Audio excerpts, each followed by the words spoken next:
Good morning. শুভ অক্ষয় তৃতীয়া। আজকে অক্ষয় তৃতীয়া উপলক্ষে আমাদের তো নিরামিষ এমনিতেও খাই, আজকে আরও অক্ষয় তৃতীয়া আছে, এই জন্য কোনো রকম পেঁয়াজ রসুন ছাড়াই সব রান্না হবে। এই দেখো, এখানে আমি একটা 5 মিশালের লাবড়া করেছি। এখানে সব আছে, পটল, বেগুন, মিষ্টি আলু, থোড়, কুমড়ো, সব রকমের সবজি যা যা ছিল দিয়ে আমি একটা লাবড়া তরকারি করে নিয়েছি। দেখো, পাঁচফোড়ন, শুকনো লঙ্কা, তেজপাতা ফোড়ন দিয়ে আদা জিরে বাটা দিয়ে সবজিটাকে ভালো করে তারপরে আমি ওতে একটু দুধ, আর আমার দুধ ছিল একটু, দুধের সর দিয়ে দিয়েছি, দিয়ে এটা সেদ্ধ হয়েছে পরে এবার আমি একটু ঘি দিয়ে দেবো এর উপর দিয়ে।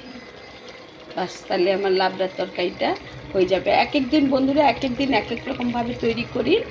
হ্যাঁ, একটু বুঝে বুঝে রান্নাটা সব সময় একরকম স্টাইলে করলেই যে একঘেয়েমি লাগবে, তাই নিরামিষ রান্নাগুলি আমি সবসময় নানান রকমভাবে করার চেষ্টা করি এবং তোমাদের দেখাবারও চেষ্টা করি। তোমরা দেখলে বুঝতে পারবে আমার রান্নাগুলি, করে খাবে তবে ভালো লাগবে, তাহলে বুঝতে পারবে। ভালো লাগলে লাইক কমেন্ট শেয়ার করবে, আমার পাশে থাকবে, আমি আরও নিত্য নতুন রেসিপি তোমাদের দেখাতে পারবো। আর এদিকে দেখো, আমি একটা চাটনি তৈরি করছি। এখানে ফ্রুট চাটনি, এখানে দিয়েছি আমি কাজু, কিশমিশ, খেজুর, আমসত্ত্ব আর আপেল আর টমেটো, এই দিয়ে আমি আজকে চাটনিটা করেছি। প্রথমে আমি টমেটোটাকে একটু সেদ্ধ করে রেখে দিয়েছিলাম, তারপরে ফোড়নে জিরে ফোড়ন, সর্ষে ফোড়ন, শুকনো লঙ্কা, তেজপাতা ফোড়ন দিয়ে আমি সব ফ্রুটসগুলি দিয়ে এইভাবে ফুটিয়ে নিয়ে চাটনিটা তৈরি করে নিচ্ছি।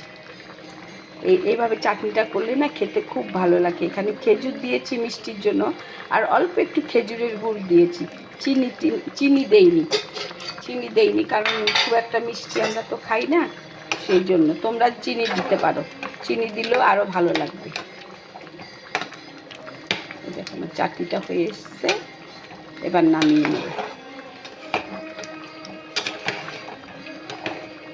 রেসিপিটা ভালো লাগলে লাইক কমেন্ট শেয়ার করবে, আমি তোমাদেরকে অনেক নিত্য নতুন রেসিপি তাহলে দেখাতে পারবো। নিরামিষ খেতে তখন দেখবে একঘেয়েমি একদম লাগবে না, খুব ভালো লাগবে, তখন নিরামিষেই তোমাদের প্রিয় খাবার হয়ে যাবে। ভালো লাগলে লাইক কমেন্ট শেয়ার করবে, আমার পাশে থাকবে বন্ধুরা, আমার খুব ভালো লাগবে। আজকে অক্ষয় তৃতীয়া, খুব ভালো দিন, সবাই ভালো থাকো, সুস্থ থাকো, সবার সুস্থতা কামনা করি, এই ঠাকুরের কাছে চাই। ভালো লাগলে লাইক কমেন্ট শেয়ার করবে। তাহলে আজকের মতো আসি, টাটা, বাই বাই।